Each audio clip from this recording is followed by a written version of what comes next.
Welcome to 3 Count Commentary. So let's talk about Smackdown from May 19th, 2023. Not much in the realm of news and notes, but there was some Nick Khan jabberjaw on various interviews. He's been doing a lot of interviews lately. Mr. Nick Khan has. One of these things, though, that jumped out is from Barrett Sports Media. It says, quote, Khan, WWE CEO, spoke glowingly of two companies at the Moffett-Nathanielson conference on Thursday. He praised Amazon's work with the NFL. He also made the case that given what Netflix has said about entering the live sports business would be tough since it cannot control or know the outcomes ahead of time. WWE could be an ideal fit for that company. Price might not be the only thing that drives the decision when it comes to the next WWE television contracts, but it will also be a factor. Khan has a number in mind too. He said that he is expecting 150% increase over the current deals. Tony Maglio of IndieWire points out that Khan means he wants at least $1.5 billion for the WWE's next deals. Let's talk about this for a moment. 150% increase. Well, let's back up a little bit. I think, having talked, like, I'm not really a big football guy. I'm really not. I'm one of those wrestling nerds that really aren't that interested in sports. I've talked to a lot of people. This is all anecdotal, of course. But it seems like this NFL on Amazon thing ain't quite working out. It's an interesting, like, if you was to look at, let's say, news articles about it, it would be an interesting situation because I think Amazon paid several billions of dollars to get this Thursday night football game. I think it got like 11 million viewers. It led to some kind of record number of signups for Amazon Prime, which all sounds very good, but I don't think those people stuck around. I think they basically just watched the game and then they looked at the presentation or whatever and they didn't really continue it forward. Now, I know a lot of people, again, all anecdotal, who they don't bother with the Amazon thing. And we know that Nick Khan knows about this because he mentioned, especially in this article, that, well, I think he's mentioned it before, not in this article, but he's mentioned before that you have two options. You either go with reach or you go with money. And boxing went with money, which was cable. And what happened is it lowered its reach. And by lowering its reach, it became niche. And it stopped. And boxing went from being one of the most popular sports in the country to being a big special event that people watch every once in a while when they actually know who's fighting. And that's an interesting dilemma that he set up. Now, he talked about this again. I forget which article this is from, but he says, quote, we like broadcast, but if you look at what Amazon has done with Thursday Night Football, and folks can say the viewership is down, it's worked because it keeps people engaged in Prime. And obviously they went out and got a high-priced, capable broadcast team. Then we skip forward. He says, it's great, working out great for them. We believe Amazon is looking to do is they want to program nights of the week. And then he starts talking about the Pac-12. And he says, yes, you may get a smaller viewership, but if you can get the right deal in place, which is primarily he's talking about the Pac-12 again. You can start a game at 5 o'clock local and get people engaged on Saturdays. So for us, Friday Night Smackdown, which was on Thursdays prior to going to Fox and Tuesdays before that, we could go on any night of the week. For entities looking to program any night of the week, we think we're attractive to them as well. Now, a lot of people have taken this to mean that they are looking to move SmackDown off Fridays. He's not saying that. He's just saying that that's an option. Because unlike Monday Night Raw, SmackDown has obviously been bounced around various nights depending on what network it's on. Now, I don't suggest moving SmackDown off Fox or off Fridays, but this plays into his larger commentary about reach, which is broadcast, or money, which might be in Netflix or Amazon or whatever. And it's definitely something to consider. Now, I like that he started this thing by saying we like broadcast. In other words, we like having the reach. We like being in people's homes where individuals who don't have a lot of money can just tune in and enjoy the product. I know that Dave Meltzer and Tony Khan have taken snipes at WWE for having a quote-unquote lower class audience who don't have a lot of disposable income, because a lot of the black audience, especially for SmackDown, especially during the years of the CW network, a lot of SmackDown's audience was lower class blacks and Hispanics. I mean, that's just, it is what it is. And I think we've talked about that on this channel before. We talked about it several times before. But that's what Nick Khan is talking about.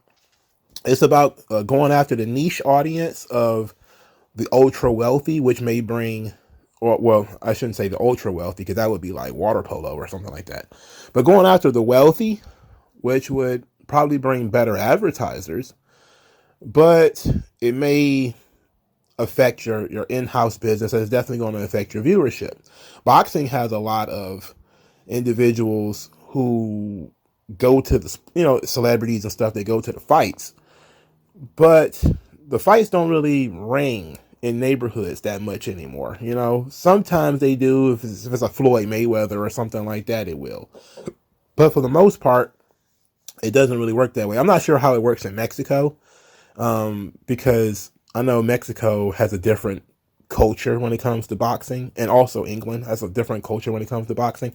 I'm not sure how they televise their boxing matches, but the boxing fights in the United States barely do anything on cable or on television. Well, they haven't done a big fight on television in a while, but they barely do anything on cable. And the average boxer doesn't make much money at all. In fact, despite all the talk, the chitter chatter about UFC fighters, the average UFC fighter makes more than the average boxer. Now, the high level boxer makes way more than the average, than the high level UFC fighter. But the average rank and file boxer don't make much of anything. And of course, they have to pay a lot of the same fees that a top level boxer will have to pay. So they really don't walk away with much of anything. I don't want to go too much in the weeds of that, but I'm looking at it in the larger context of live sports. So Nick Khan is saying that for the right money, they might be able to pull SmackDown on Fridays and go with a smaller viewership in order to drive a streaming service, or help a streaming service build around a particular night. That being said, there's been a lot of chitter chatter about WWE and Fox, about whether Fox is happy or satisfied because SmackDown wasn't mentioned in the upfronts for neither NBC or Fox. And that's mainly because they haven't been able to negotiate, and they haven't come to a deal yet.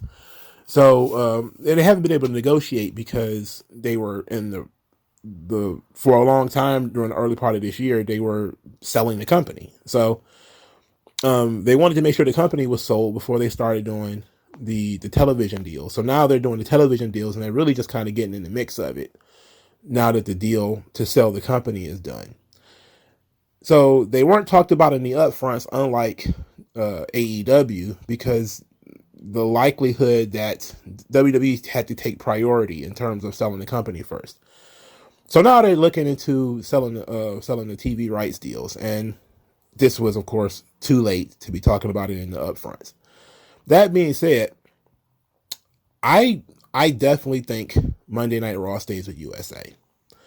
I don't really see SmackDown might be a bit of a question, but we're looking at what Fox is willing to pay versus what WWE brings in, and we've talked about it before. The retransmission fees, whether they're up to par in terms of, when it comes to the retransmission fees, I should basically explain what these things are. It's a fee cable companies pay to broadcast stations for their feed. So if you got Fox, but you also have cable, your cable network is paying for access to Fox's signal. And that's how the broadcast companies make money. So that's one of the ways they make money. Advertisers, of course, is another way. So the question would be, is SmackDown driving retransmission fees? Is that how they're going to make their money back? That's one of the questions, because these things go to different markets. So Fox Detroit may be different than Fox in Los Angeles and Fox in New York, et cetera, et cetera. So it gets very confusing in that way. But it's just something worth discussing. And of course we won't know. A lot of the Meltzers and a lot of other people, I think they even pointed out Wells Fargo recently a couple of months ago, or weeks, maybe weeks, that Fox would leave SmackDown or let SmackDown go due to low TV ratings or ratings not hitting certain marks. Even though SmackDown gets the best ratings in wrestling right now, one of the reasons why you would think that maybe it should be better is because it's on broadcast television. Well, that's one of the reasons why it gets the best ratings on television, is because it's on broadcast TV, which means more people watch it. But it's still pro wrestling, which means it's a difficult sell to certain audiences. And those certain audiences being advertisers. And then, of course, is the retransmission fees making things up. So it's a lot to look into. So this idea that he's trying to get 150%, I'm just looking at that and saying to myself, I don't know. That might be pushing it, Nick Khan. That might be pushing it. I get that that might be what you want, but you got to take into account television is not as strong as it used to be.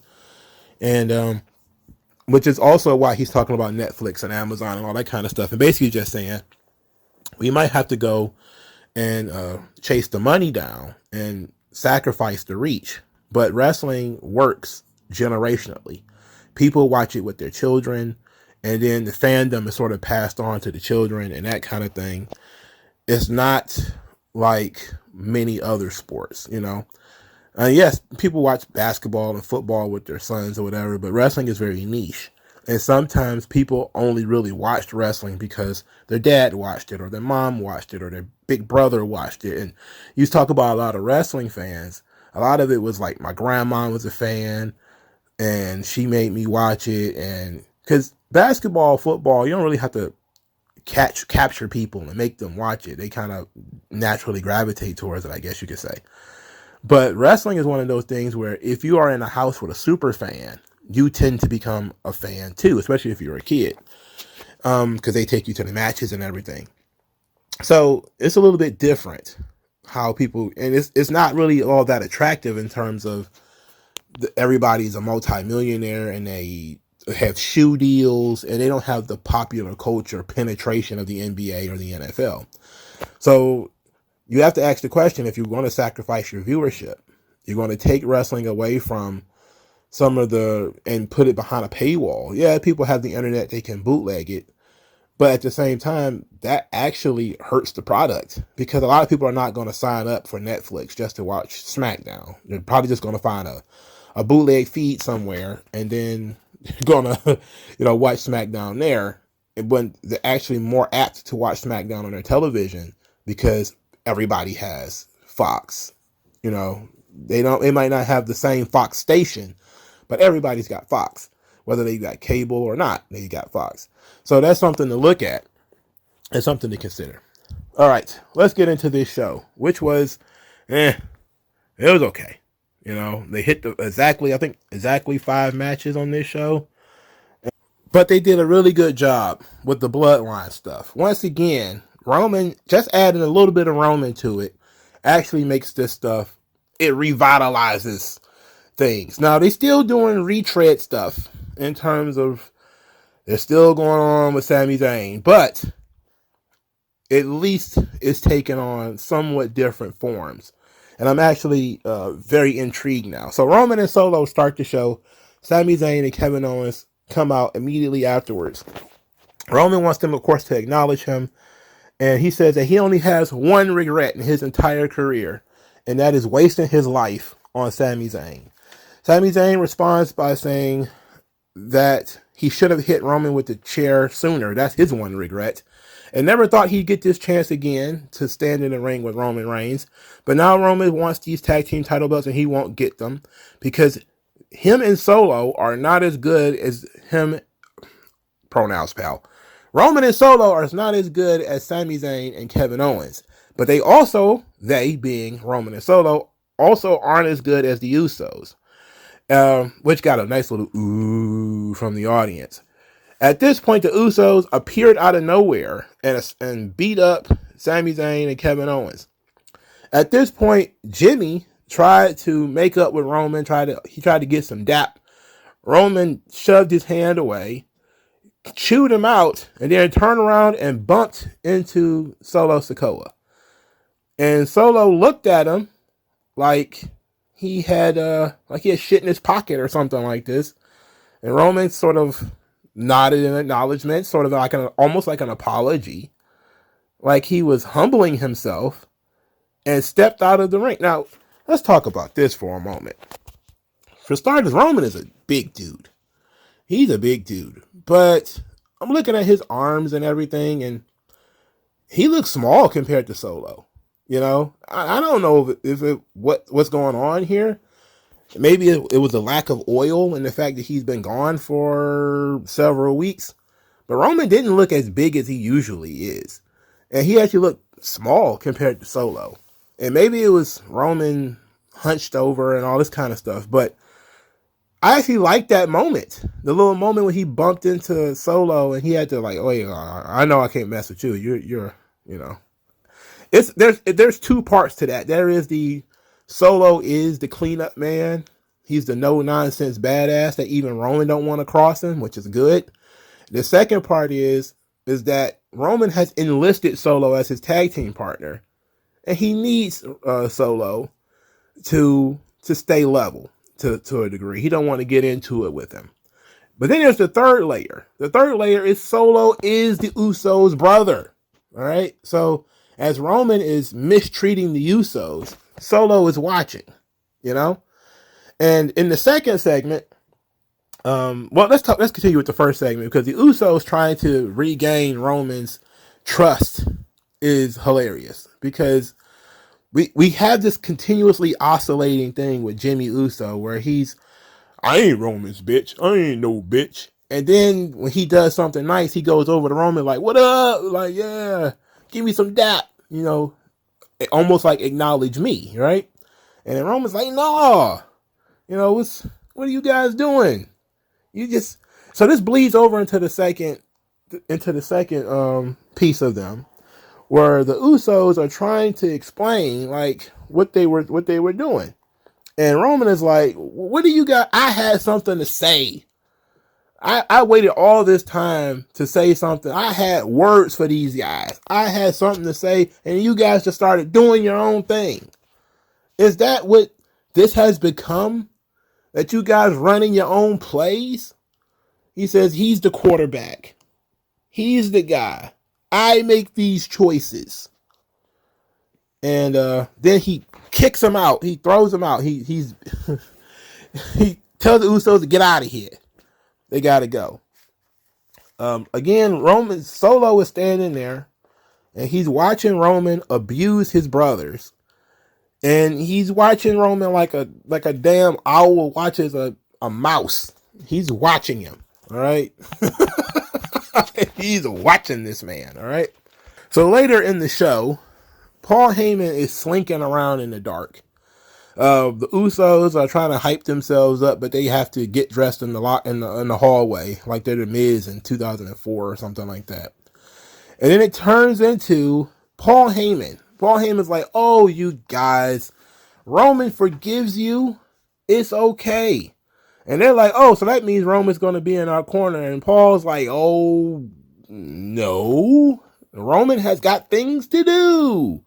He's got places to be. You know, he's got all these he's preparing for blah, blah, blah, blah, blah, and all this stuff, right? But he says, look, you guys don't need Roman Reigns. It's the LWO. You're the best tag team of all time. You can handle this. And the Usos are like, yeah, we are. We can take care of this. We got it. We're good. So they go out and they have the main event match. The LWO versus the Usos. Now, earlier in the night, the LWO expressed a little bit of trepidation. Well, Rey Mysterio was being a little bit cautious about the Usos, saying that the Usos are the best of all time. And Escobar and the rest of the LWO were saying, "Look, we're going to show the pride of Latinos and all this kind of stuff," So Ray being a little bit cautious, saying like, this is Bloodline, this is the Usos, it's going to be tough. While the other ones are just kind of like, "No, we got this. We can handle this. We're going to be okay." So then the main event match is given a lot of time. I think it started at like 9:40, so it's given like 20 minutes. Okay, for a main event, okay. Usos, an abundance of super kicks. I'm tired of it. I'm tired of it. Tired of it. The Usos lose, however, because Kevin Owens and Sami Zayn interfered. Kevin Owens came down to ringside, which distracted one of the Usos. It distracted both Usos, really. And I think it was Jimmy that was pushed off the top rope by Sami Zayn. This led to Santos Escobar and Rey Mysterio with the 619 splash finish. And the LWO win a big match finally. But the Usos lose and continue their skid. Now, this also is going to lead to, of course, them getting continuously humiliated by Roman Reigns. Sami Zayn and Kevin Owens take great pleasure in the fact that they cost the Usos this match. You know what? All of this was very good. In terms of the Bloodline story, this is solid business. Because now we're ramping up the Roman versus Usos storyline element. And now we're adding we're not entirely sure where Solo is on this thing. Because all of these men are his blood, but these are his brothers, and this is his cousin. And when he was introduced into the story, Solo was introduced as being sent from the elders or something like that to look after the bloodline, look after Roman Reigns.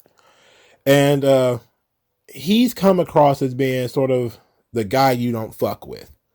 And he's maintaining that position. Now, it would help if they would stop doing things like having Rhea Ripley stare him down and all that kind of stuff. Like that would really help. But having Roman even have a little bit of trepidation about screwing around with Solo was a really good character beat. It was great for Solo. And if you say Roman Reigns doesn't know how to put people over, everybody noticed that moment. Everybody's also noticing how Roman is incredibly passionate and very animated, and he's unraveling in terms of his frustrations with the Usos. And how the Usos, with all their muling, they're still coming across as being, they've come down a level or two in terms of importance in this storyline. But their element now isn't that they're the most dominant tag team. It's that they're fuck-ups. And, something's going on where mentally they're just shot. Part of it is the Sami Zayn stuff. And part of it is also they're under such tremendous pressure with Roman Reigns constantly verbally berating them. And it's definitely something that, they should look into. And maybe that's one of the character beats that they should play into, is how the Usos can perform if they don't have to deal with Roman. If they, separate themselves from Roman and say, "Look, man, it needs to be about us and needs to be what we can do, and not worry about impressing Roman or impressing anybody. What can we do with it being just us?" Because you do sometimes perform worse under pressure. Again, not everybody can handle pressure. So that would be something I would look into, is whether the Usos are under a lot of pressure or not, and that's causing them to lose. It's not them hanging out with their big cousin anymore. It's them under an incredible amount of pressure to be great. They're calling themselves the greatest tag team of all time. They've got, some records of how long they've been the champions. Who knows? Who the hell knows? But they're under that sort of stress. And, they've been on the outs. And so that's a concern.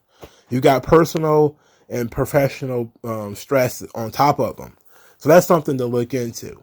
And Roman Reigns is stressed too, He's now adding more to his to his menu in wanting to be a tag team champion. And I like that it was a question, I think it was on the Jim Cornette podcast, that Roman Reigns has, he was a guy who put himself in a position where he doesn't have to defend the title that he does have. Why would they allow him to challenge for more titles that he's not going to defend? But I think that at this point, Roman's not going to win these titles. And that's going to be an interesting storyline, because the question is going to be, how are they not going to win them? All right. I thought maybe Solo would take the pin. Solo took the pin against Cody, but nothing really happened when Solo lost to Cody. There wasn't like a big blow up about it. Is it possible that Solo takes the pin in the match against these guys, Sami Zayn and Kevin Owens, and now Roman has to have a problem with Solo? Or is it, I can pretty much tell you that Roman's not taking the pin, because if Roman eats the pin, that's crazy. That's just insane that Roman takes the pin. It's a tag team match, but it's still, you give Roman taking the pin? I don't know. Could they throw it out? Disqualification, count out, no contest, whatever. Entirely possible. It is. I wouldn't waste a Roman Reigns match on that. However, I wouldn't have Roman Reigns in the ring taking bumps, getting people's attention and everything, only for the match to end in disqualification. But I think that the only option you really have is you continue the story that they've been telling, and that is the Usos are fuck-ups. So the Usos screw it up. Maybe the Usos screw it up and Solo gets rolled up, and that's how we explain it. But ultimately, Roman and Solo can't win, all right? And that's going to be a good story beat, especially since they already kind of leaned into it tonight with the Sami Zayn saying that Roman and Solo aren't as good as Kevin Owens and Sami Zayn, or as good as the Usos. So now we're definitely leading towards Roman and Solo versus the Usos. That's definitely the direction that we're going in. And if that's the direction we're going in, I'm not sure we have Roman and Solo lose their first tag team match. So the only other option you have is for them to win that tag team match and to maybe defend the titles against the Usos at some point down the line. I don't know. But I'm very intrigued. And because I'm very intrigued, I like where this thing is going. The first match on the show, Pretty Deadly versus the Brawling Brutes. Pretty Deadly win with their finisher, Spilled Milk. They changed Pretty Deadly's theme song, which I absolutely hate.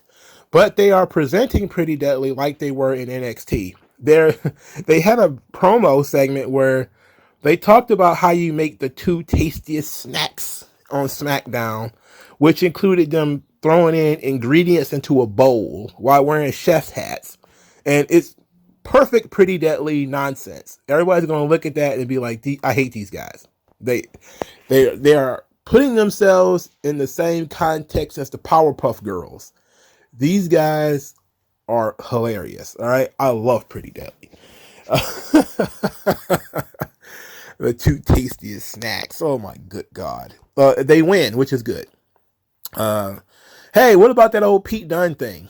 Didn't everybody say that Pete Dunne was going to get named Pete Dunne again, and it hasn't happened yet? There was a cool spot in this match where Ridge Holland was lifted up, both members of Pretty Deadly, which is perfect. But it was laid out similar to a normal Pretty Deadly match where they get beat up a lot, and then they do some snake shit and they win. And that's perfect, because they shouldn't be dominant over anybody.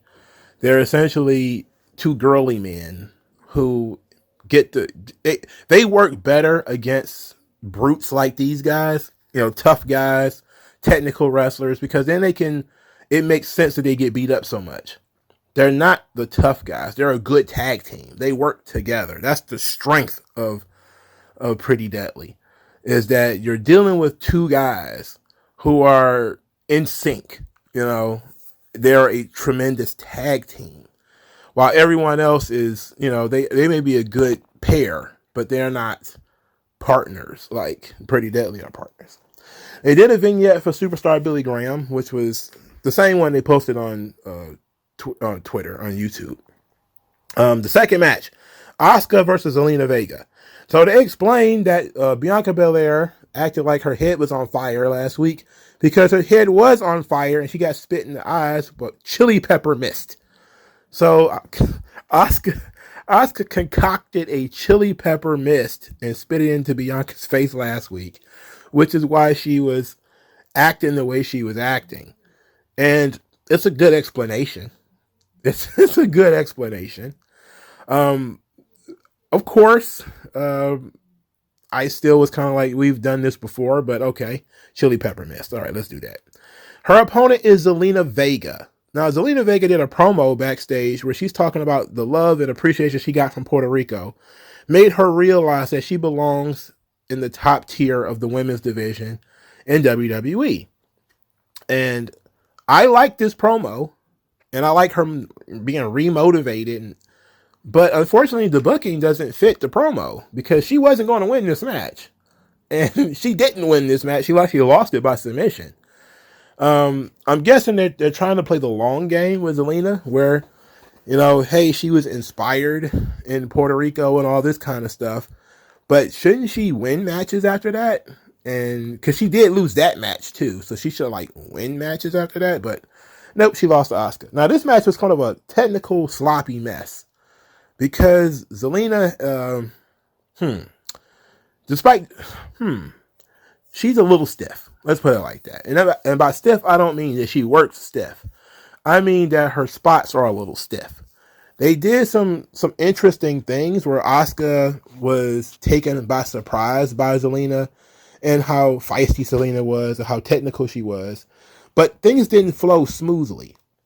There were spots where Asuka was a little off because maybe Zelena had blew a spot here and there, or Zelena had to hype up the crowd and Asuka wasn't paying attention. But there seemed to be some miscommunications in there.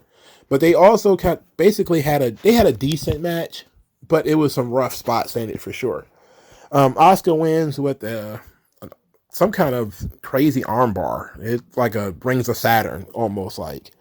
So at the end of the match, Asuka would not let the move go. Bianca had to come out there and help. Asuka tried to spit in her face again, but this time Bianca was ready for it. And I was like, oh, okay. They're not doing a good job. Again, not doing a good job. They're supposed to be trying to make Asuka a heel. And that's fine. I'm cool with that. I just don't like the idea that Asuka is only good for spitting in people's faces. It's like we need to have a good reason to dislike Asuka. Like, part of the reason why this angle is not getting over is because they're not putting any heat on Asuka. They're just having Asuka do what Asuka does, which is spit in people's faces, okay? That's, okay, whatever. How about we do something that actually gets her some heat? You know?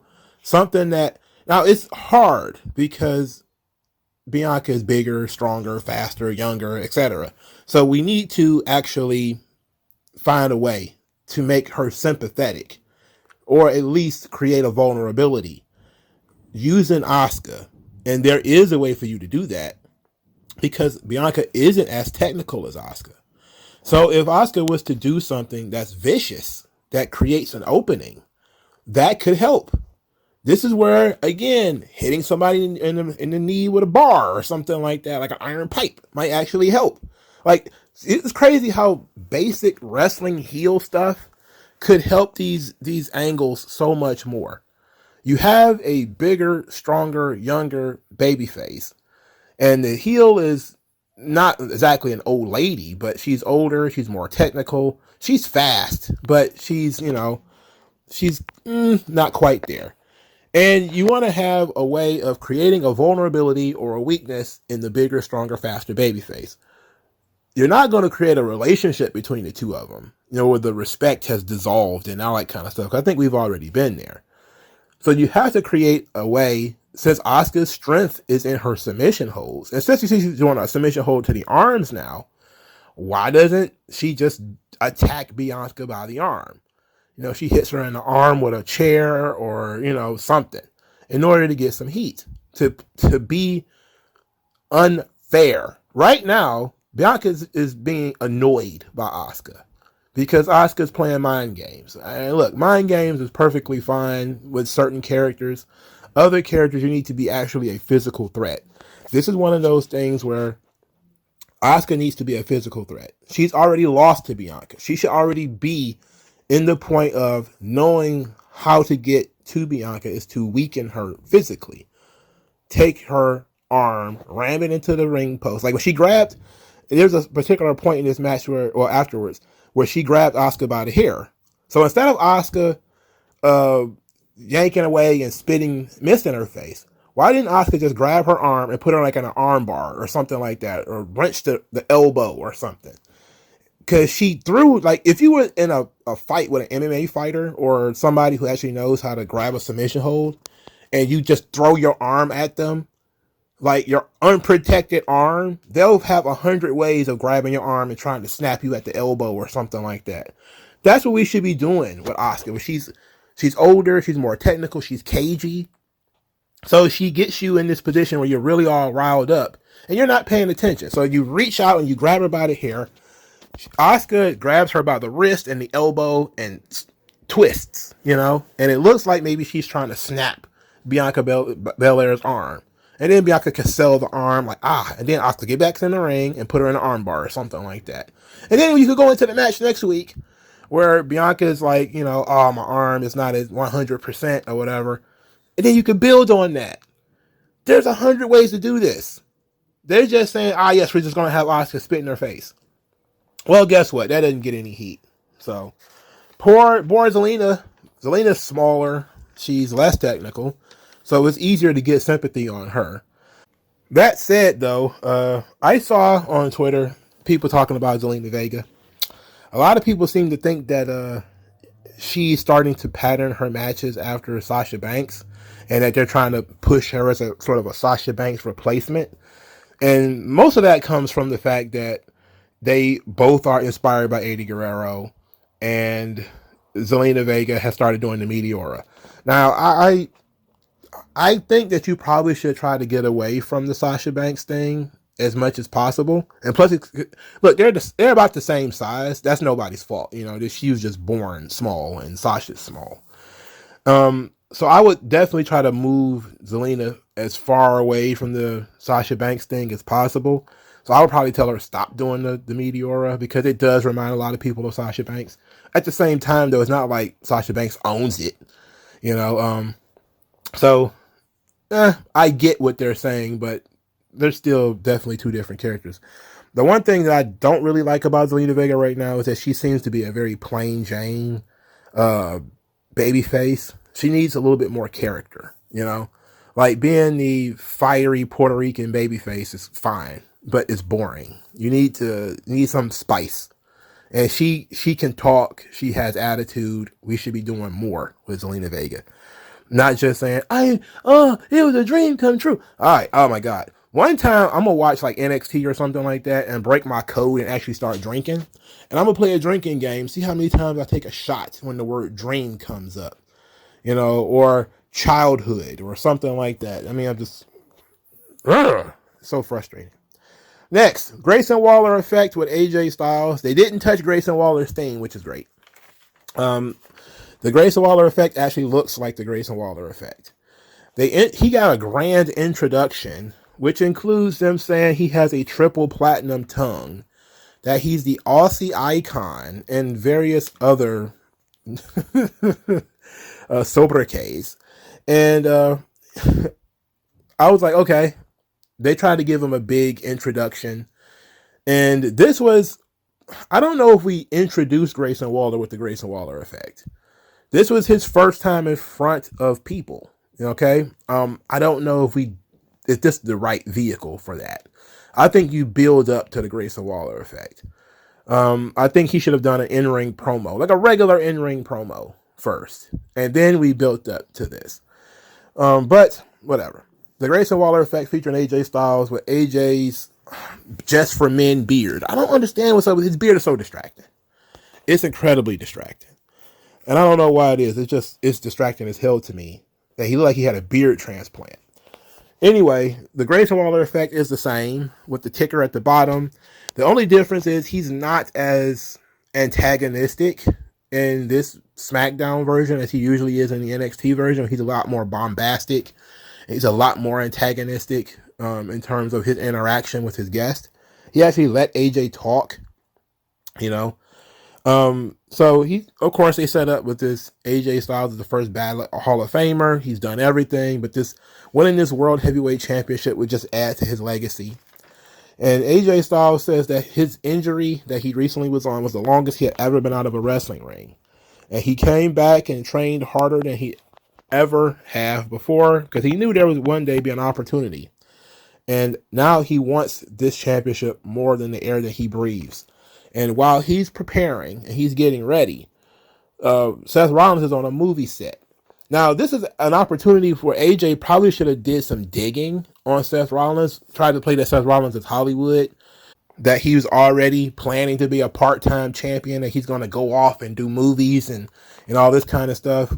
And that would have been good, but it would have worked if, maybe we had any interest in adding heat to this match, but they didn't. Because AJ gave Seth Rollins credit for, I'm pretty sure he's in between takes, training or whatever. It's like, well, no, we should say he should be focused on winning this title. He should be focused on me, not out, fake fighting with Captain America. Which, what the fuck is he fake fighting with Captain America for anyway? All that kind of stuff. But they didn't go that route. I think it was a missed opportunity for AJ Styles to take a dig, to get people to say Seth Rollins is a hypocrite. He's already got one foot out the door. This would have been a perfect opportunity to nail Seth Rollins to that cross. And they gave it away because it's a babyface versus babyface match. So they threw it away. And this segment actually ends with Grayson Waller saying that Seth Rollins was going to beat AJ Styles. But they did start this thing by saying that they had heat from NXT. Now, they didn't build on that at all, which is unfortunate, but that's what we're stuck with. We're stuck with this now. I really wish they had decided to go heel versus babyface and not babyface versus babyface for this fucking title match. See how you miss so many opportunities when you don't think in traditional terms. You just create bland segments. Why is Grayson Waller the heel in a feud that involves AJ Styles? Well, not even a feud, but a match, but that involves AJ Styles and Seth Rollins. It makes no sense. Also, Karrion Kross, he popped up a little bit later saying that he's justice is blind and that he's an imminent threat to justice, and he's going to fight AJ Styles. And he's going to fight AJ Styles next week, actually. So it's going to be AJ Styles versus Karrion Kross. They're not even building to that match. They're just going to throw that one on TV. And a match that clearly Karrion Kross is not going to win because AJ Styles is about to fight for the world title. So he's not about to lose to Karrion Kross on a SmackDown. That's not about to happen. They're not doing Karrion Kross any favors. They really aren't. The tarot cards need to be explained, but nobody cares enough about tarot to sit down and explain it. That's the first issue. The second issue is these microwave feuds that have no real reason to happen. Why is AJ Styles the justice card? Why? Why does he want to be an imminent threat to justice? Why did he just give up his feud with Nakamura? It's over because Nakamura got drafted to Raw. Why did he lose that match? And especially since Nakamura isn't going anywhere and apparently isn't getting pushed. I thought, like many, that either Kross or Nakamura was going to end up in that tournament. But no. Well, Nakamura ended up in the tournament. He ended up losing. But was he in the tournament? I don't remember. Anyway, doesn't matter. But Karrion Kross is not being served at all with this feud and with these repeated losses to upper mid-card guys. It's not working out for him. The third match on the show, the Street Profits defeat LA Knight and Rick Boogs. LA Knight said that he was looking for championships, and that includes the tag team titles, and he looked at the Street Profits and said he could beat them with anybody. He's going to lead his team to victory. And then Rick Boogs came out. So Rick Boogs ended up bench pressing Montez Ford and then put him down without a slam. He just put him down. So Montez got a chance to sell it. Like, what the fuck? Then he did curls on that with Angelo Dawson, which was all great. And Boogs is running around. I'm booging out. I'm booging out. He really trying to get the booging out thing over. He's trying very, very hard to get that over. Boogs is massive, by the way.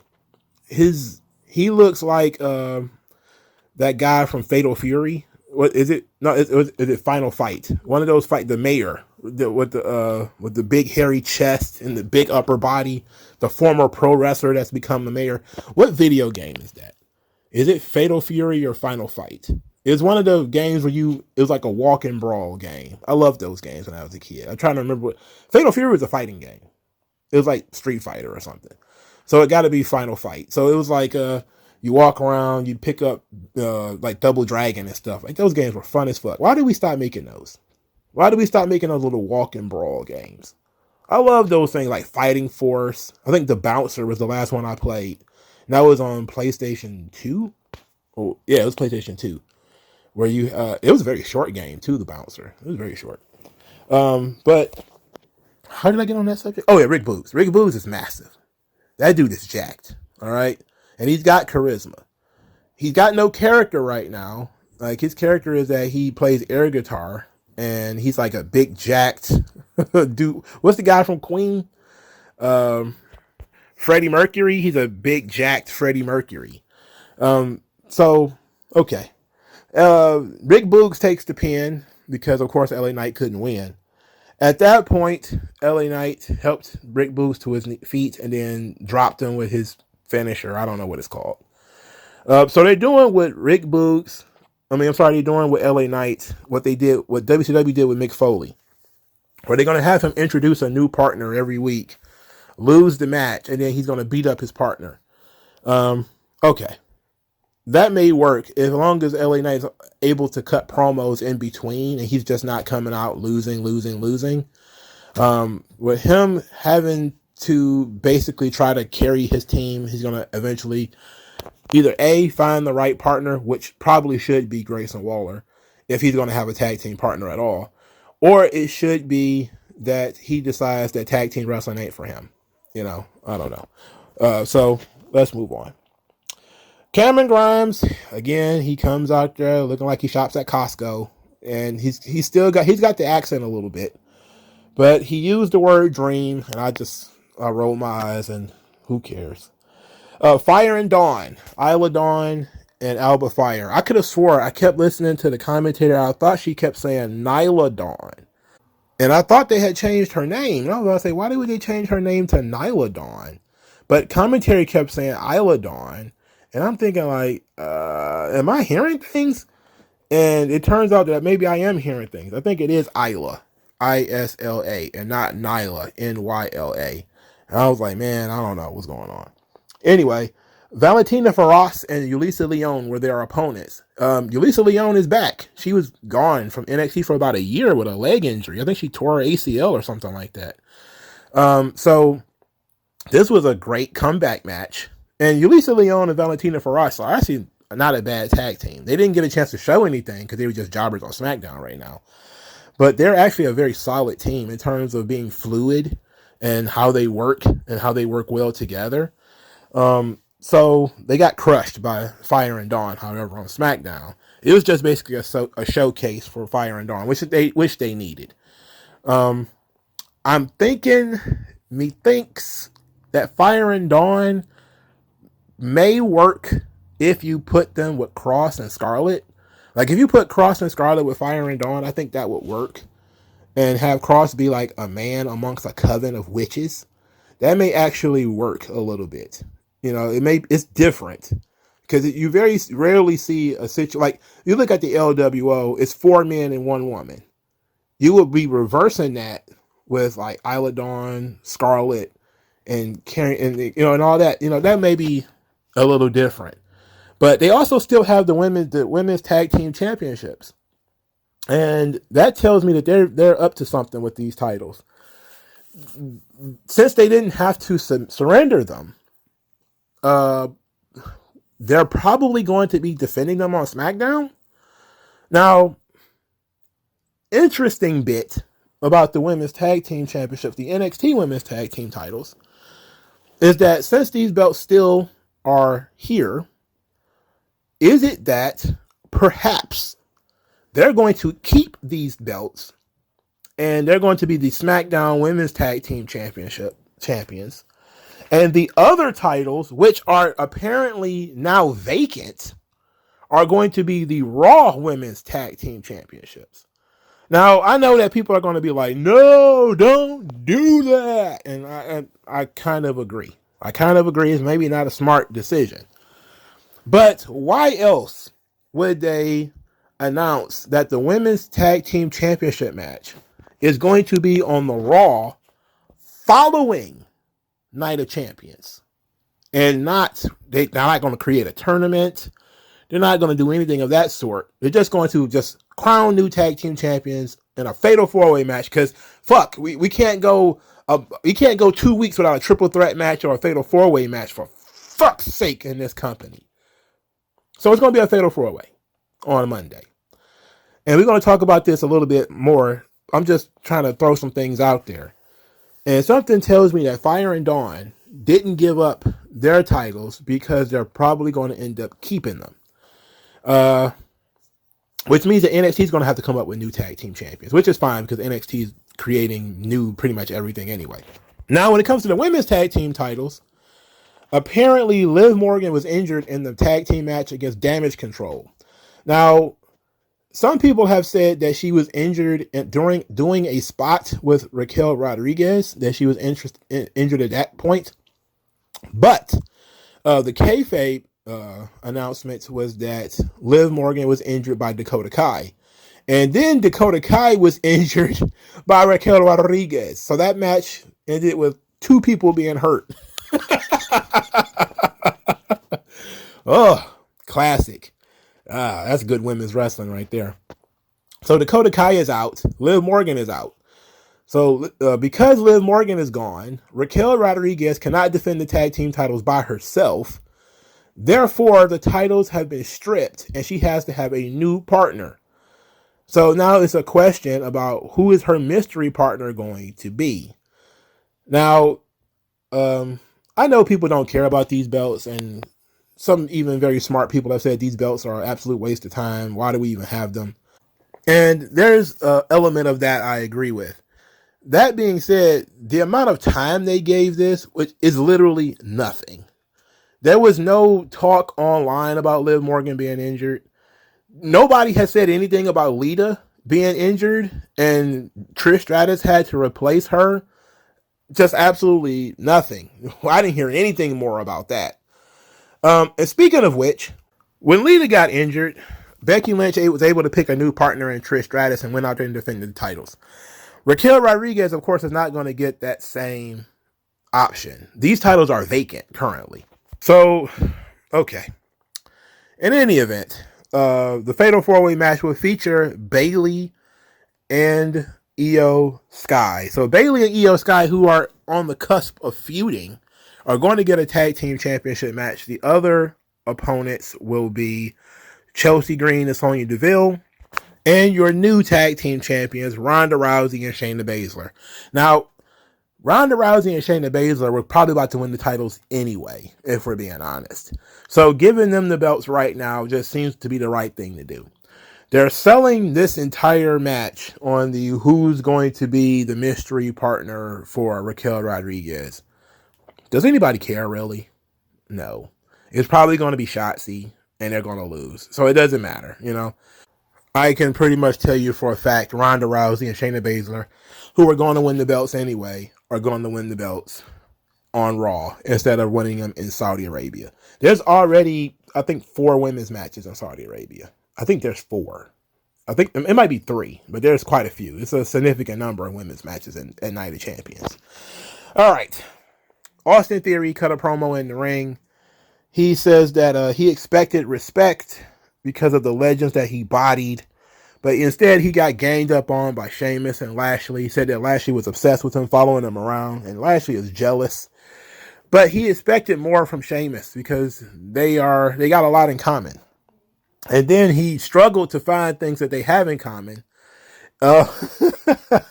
before saying that they're both tough and they both beat John Cena. Sheamus came out there, stared Austin Theory in the face, turned his back to him, got a microphone. It looked like he was about to say something to Austin Theory, and then Bro kicked him. Everybody loved that. It was a great segment. Sheamus versus Austin Theory, that's fine. I don't hate this idea. I just don't like that we took Sheamus off of his Intercontinental Championship journey, and now we're going to put him in this situation. It's good for Austin Theory because he needs to wrestle a tough guy like Sheamus. Sheamus can get a great match out of him. But again, it's just a match. You know, it's not based off anything. You could say it's based off Austin Theory maybe talking too much, but do we really care that Austin Theory talks too much? I don't. You know, not me personally. He needs a little bit more heat than that. But overall, I think they did a good job on SmackDown with the Bloodline stuff. The women's tag team titles are a mess. They definitely need to do more work there. They need to open that division up a little bit more to more women. The women's title, not good. Asuka doesn't have any heat because they won't actually let her do anything. Bianca is still quite well liked. At least not, she's hated by people online, by the way, but as far as in the building, she still gets a good reaction. It's just unfortunate that she doesn't get to work with heels. I mean, people who actually have heat. You know, we should have been building up for Bianca versus Ronda Rousey or something by this point, but Asuka's a great opponent. You know, it's just that they won't let Asuka get any heat. I am tired of Sami Zayn and the Usos, a lot of these guys fighting. It's been 4 months of this. I am sick to death of it. Hopefully this is coming to an end soon. But I do like the Roman Reigns Solo Sikoa stuff. LA Knight and the tag team, I don't know. Especially considering I don't think he would actually win a tag team championship. I don't know where he's going with that. Karrion Kross is in Bronson Reed territory where he just kind of exists. He's floating from match to match. He doesn't have any real direction. There's no way of pushing this character forward. There's no, he needs more vignettes and stuff, I guess. He needs more of a reason why things are happening. He needs to be made to look special. He also needs to stand out a lot more. He's a guy who has talent, but they're top heavy when it comes to talent right now. And he's going to have trouble breaking through. So he needs something that's different from what everybody else is doing. And Cameron Grimes, absolutely a tragedy what they're doing with Cameron Grimes. In terms of, he comes out every single week looking like he shops at Whole Foods, and he's not going to get over that way. And that, it was my dream. I can't believe it. I'm going to go to the moon. I'm like, oh. For starters, he come in as a baby face. I guess they needed baby faces, but no. Cocky, arrogant, Beverly Hillbillies, moneyed Cameron Grimes, what everybody wants. We don't want this humble Southern vegan. Sorry, I'll take a pass on that. But the Bloodline, they did good. So they carried the first 30 minutes of this show. All right, like, share, subscribe. I'll talk to you guys later. Peace out. Yeah.